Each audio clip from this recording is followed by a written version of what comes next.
In the Know, a radio program talking to the newsmakers in Ogle, Lee, DeKalb counties and beyond, keeping you in the know. Here's your host, Charles Van Horn.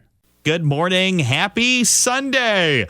It is the last Sunday of the year. And joining us in studio, Maggie Anderson of the Rock River Valley Blood Center, donor recruiter. Good morning. Good morning. How you doing today? Doing great. Glad to have you here. Glad to be here. We're going to talk a bit about putting the right foot forward for the new year. Yeah. And donating, which is always important, donating blood. And we talk about the Rock River Valley Blood Center all the time here. Yes, you do. You guys are the best. And they are great friends of not only us, but of the community as a whole. But first, Maggie, let's talk about you. How long have you been with the Rock River Valley Blood Center? Oh, boy. So I've been there now a little over 2 years. So I started right after I graduated from college back in 2022, and I've been working there ever since. It's been a lot of fun. Where'd you go to college at? University of Illinois in Champaign. Oh, there we go. Mm-hmm. Awesome. What is the best 3 places to hit in a Friday night in Champaign? Oh, boy. It's going to be Cam's. Yeah, Lion, Cam's. And Vinny's Pizza by the Slice. Really good at the end of the night. Yes. Is that where you have to go upstairs, right? It used to be, but they moved. Yeah. Because I suffered through the going upstairs and then down the other side to get Vinny's. Suffered. Yeah. I call it suffering. I did eat the pizza. I just don't know how many times I dropped it. Yeah, that'll happen. But at that point in the night, who cares, right? Exactly. And high school. Where'd you go to high school at? Belvedere North. Oh, there you go. Yeah. So I moved back home after college, and I've been here ever since. So Rock River Valley Blood Center helps out a bunch of area hospitals with blood products, not only just blood, right? Yeah, blood products. So we make plasma products, platelet products, red blood cell products, and then all sorts of fancy things that I don't understand that our very smart lab people handle. But yeah, we supply 14 different hospitals in the area. And all of that stuff comes from people like you and me. Yeah, it has to come from a voluntary blood donor. Medicine has come a long way, but there is still no medical substitute for blood. So Rock River Valley Blood Center does about how many drives a year? I mean, I know you guys have your facility that they handle donations all the time at. Yeah, that's a good question. Now I got to think about it. So we can generally handle 2 to 3 blood drives a day. We are always running Monday through Friday. We have a couple Saturdays in there. So what does that get us to? Yeah, that's a lot Math of days. Is not my strong suit, but lots of blood drives. If we need some more phlebotomy staff, we would like to expand and have even more blood drives to keep up with the need for our hospitals. So if anyone is interested in coming to work with us, we are always hiring phlebotomists. And we'll talk about how to contact you guys coming up in a few. Rock River Valley Blood Center has a couple of big drives every year in the area. We had the very successful vein drain. Oh, yes. Yeah, the Halloween one. That was so much fun with the T-shirts and all the people coming out. And there's other events that you have in Rochelle and in the area. Coming up, there's a few blood drives here to close out there, including one tomorrow at the Oregon Park District. Absolutely. Yep. We'll be there from 11:30 to 5:30 tomorrow. So come on out and donate. And then after the first of the year, you got a couple of dates locally. Yeah, we got a couple more in the area. So we'll be at the Byron Public Library on Thursday, January 2nd from 1 to 6. We'll be in Leaf River at the United Methodist Church on Monday, January 6th. We'll be there 12:30 to 5:30. And then we'll be back in Rochelle at the Community Hospital on Tuesday, January 7th from 12 to 6. Let's talk about what happens to your blood donation. Awesome. It just seems to me like, because one of the events is at the hospital, you just don't take that bag off the rack and just toss it on a shelf at the hospital and go, here you go, it's Bill's blood. It doesn't work that way. No, it's a lot more complicated than that, unfortunately. So we take our blood back in coolers back to our center. We have a lab in Rockford. Yeah. So we take a couple tubes also. If you donated blood before, we take a couple tubes. We send those off on an airplane down to a facility in Georgia for infectious disease testing. So every single night we send an airplane down there to make sure that the blood is going to be safe when it goes to the patients in the hospitals. But also back in our lab, we're doing blood typing. We're testing to see if your blood has specific antigens on it that maybe specific patients in the hospitals need. So there is a lot that goes into it. If you're doing a whole blood donation, we have to separate that into the different pieces. So that takes some time too. So there's a lot of work going on behind the scenes before it goes to the hospital. And is that like a 24-hour operation then? Yep. We have people on call 24/7 because the need for blood never stops. So we get calls at 2, 3 in the morning that we need to find a specific blood type or a specific antigen for a patient or a baby or somebody in the hospital. So 24/7, we have people working hard. And somebody will throw it literally into a cooler into the backseat of a car and drive? Yep, absolutely. Yeah, we have people who drive. Sometimes we got to get blood from one hospital to another if it's going to expire or you need a certain blood type. So, yeah, we have people driving all over the place all the time. To me, this is where this is sort of funny about with blood donation is you went and said that it's all technical and big fancy processes and testing and we got to go to Georgia. And then it turns into a styrofoam cooler that could possibly hold fishing it's a bait. plastic cooler. It's a plastic cooler. And then running somewhere else with blood. It's sort of crazy how it's gone. I guess, I mean, the history of blood donation then, what can you tell me about that? Because obviously blood donation, I think of it as something that maybe happened post World War II. Like I really don't know enough about the history of the process. Yeah, so it actually started a long time before that. In 1665 was our first successful blood donation, but that was with dogs. So that was blood donation from one dog to another dog, and that was the first time they were successful with that.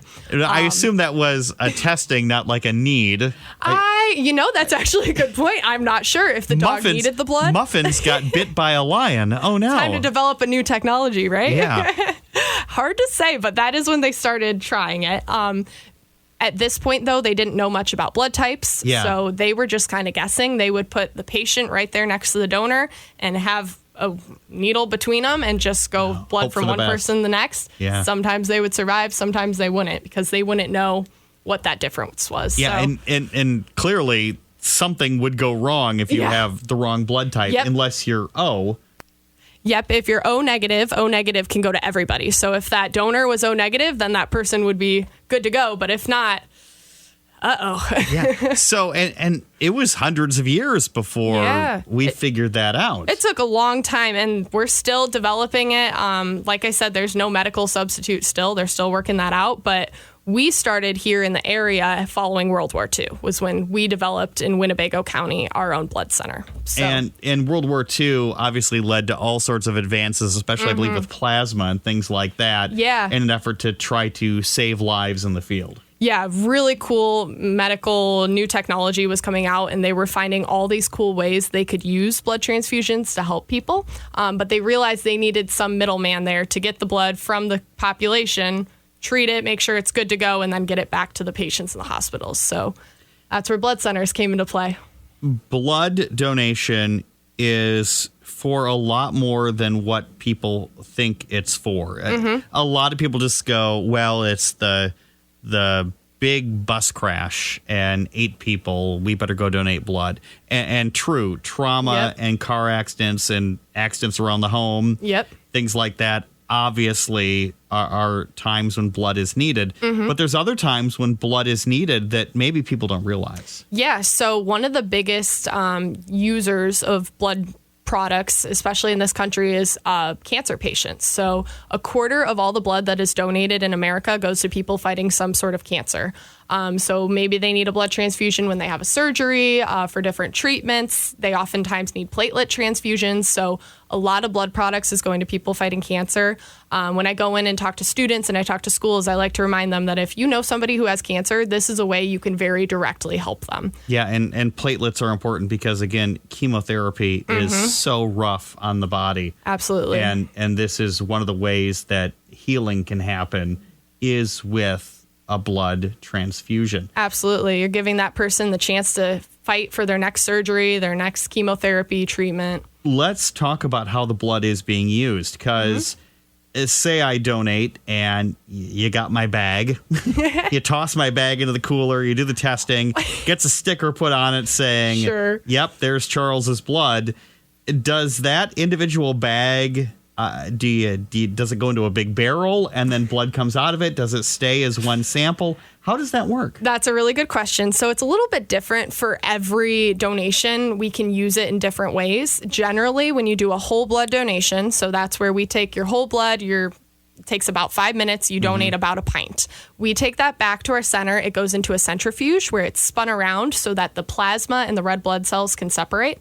It's a super cool process. I love learning about that when I have students come through for a field trip. I always get excited, but we're able to split it up into those pieces. We can also break it down further into a platelet product as well. So that one donation could potentially go on to save 3 lives because we're splitting it into 3 different products. So each of those pieces can be used with a different patient in a different way in the hospital. And then, so is like say Charles's red blood cells, is that just kept in one bag then? Yes, generally. We can split it up if we're treating a baby because babies don't need as much blood when they get their blood transfusion. So actually one of those units can save 6 babies, which is really, really cool. Wow. But yes, in general, that's about 1 unit for an adult. And is there, and I assume there's tracking of obviously everybody who donates. You guys have meticulous records because, and again, this is a touchy subject. There was a time there in the 80s where blood donation didn't have the sort of standards and they didn't have the sort of tentacle know-how to realize that some bad things were happening with diseases in blood. Absolutely. And that's been something that's been really, it took probably 20 years to rebuild the reputation. Absolutely. Of blood transfusions. Yeah, and we still, and I don't blame people, but people are still wary sometimes, and I get it. But now we are very highly regulated. Everything is very specific. We follow very specific protocols. We do extensive testing, make sure that that blood is very, very safe when it gets to the hospitals. And safety also includes an expiration date. Yes, much like true. a gallon of milk in the fridge. Unfortunately, yeah, our blood products do expire. We are able to get them to last a little bit longer with the solution that we use with our red blood cells. So our red blood cells are going to last us 42 days on the shelf. So we have to figure out who needs that blood, where they are, what blood type do they need, make sure that we get our testing back and that that's all good to go. But then we have that 42-day window with the red blood cells. Our plasma and our platelets don't last quite as long, although we are able to freeze our platelets sometimes, so those can last a little bit longer. Blood donation is critical, as you mentioned, not only for trauma and things like that. We've talked in the past about the holiday season being a low time for donations. Also, a bit of a lull in the summertime, too. Yeah, for some reason, well, people are traveling, people are busy, there's things going on, people aren't quite thinking about donating blood as much in the summer and around the holidays. We're busy, we have other things to do. But unfortunately, that causes an issue for us because we're not keeping up with the levels that we need to supply our hospitals. Even when we have all of our active blood donors in the area donating regularly, we still have a hard time filling those needs of our hospitals. We need more blood donors. Cancer and car crashes don't take the holidays off. Right. Yeah, absolutely. So, Rock River Valley Blood Center, you guys have a facility where you guys have donations capability all the time? Yep. So we have 2 locations in Rockford, one downtown, one over towards Loves Park. We have one out in Belvedere and then one in Freeport. So those 4 centers are open every week. We would like them to be open more, but we're having staffing issues just like the rest of the world. But yes, we're open those 4 locations, and we have mobile blood drives every single day all over the place. The mobile blood drives, we always talk about them. There's a couple coming up. And again, there's one tomorrow. Yep, that's right. Hold on, let me pull that up. And it's at the Oregon Park District. That's right. Yep, from 11:30 to 5:30. We'll be there tomorrow. Yeah, and that'll be a chance to maybe start off the new year and send some of that Christmas candy out the veins. There you go. Yeah. We talk a bit about being healthy enough for donation, too. If you've got a cold or the sniffles, things like that, should you Stay not donate? home. Stay home. We don't want you to donate if you feel unwell because you're giving blood, and blood, you need blood to feel better. So we don't want to take your blood when your body's already fighting something. We want you to feel good before you donate. So Maggie Anderson, donor recruiter with the Rock River Valley Blood Center. You mentioned that you guys need help, especially phlebotomists. Those are people with the needles. Yes, sir. So if you are not a needle person, not a career for you to make. Probably not for you. It's not for me. That I know for sure.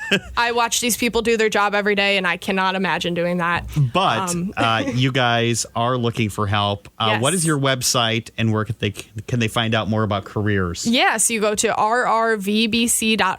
There's a little tab at the top that says careers, and you can click there and see all the jobs that we're hiring for. We are almost always hiring for phlebotomy phlebotomists, especially out on our mobile blood drives. We need people. So yeah, if you're at all interested, come in and work with us. Also, if you're even a little bit interested in phlebotomy, I recommend you do it with us because we will train you. Nobody else in the area will train you. You would have to come in with a phlebotomy certificate. So if you work for us, you get paid while you learn. So. And you get to cruise around on a big Partridge Family-style bus. Oh, yeah. Those things are so cool. Maggie Anderson, thank you so much for joining us. Thank you.